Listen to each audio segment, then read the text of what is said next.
Well, the person leading the House until a new speaker can be elected is North Carolina Congressman Patrick McHenry. Tonight, we're digging deeper into just how much power he does or does not have. Encircled by the media while trying to make his way through the halls of the Capitol Friday, the latest, most powerful person in the U.S. House does answer questions, but not the biggest one. Do you think you'll want to run for Speaker? With Kevin McCarthy out, North Carolina Congressman Patrick McHenry is now serving as Speaker pro tempore. The role was created after the 9/11 terrorist attacks.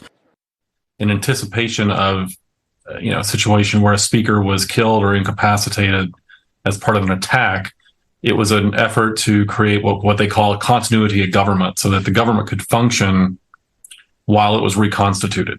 The sole purpose is to run the House until a new speaker is elected.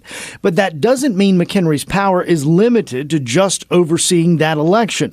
For one reason, this is a first, and there's no real precedent.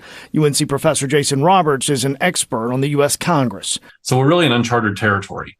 McHenry can do essentially whatever he can get away with and whatever majority will let him do in this role.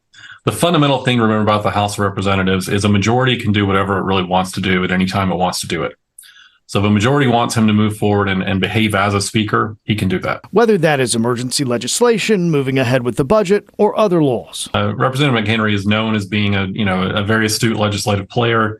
He's actually well respected across the aisle. I mean, Democrats have their disagreements with him, of course, but they respect him. He's seen as an institutionalist. I think in a lot of ways he's seen as the adult in the room right now, and he's not one to seek out the media attention. And I think as much as the House could be in capable hands right now, they're in capable hands. And for how long, as Anna Wernicke was just saying, We're not sure. We'll start in the middle of next week. This could go on for days, hopefully just days.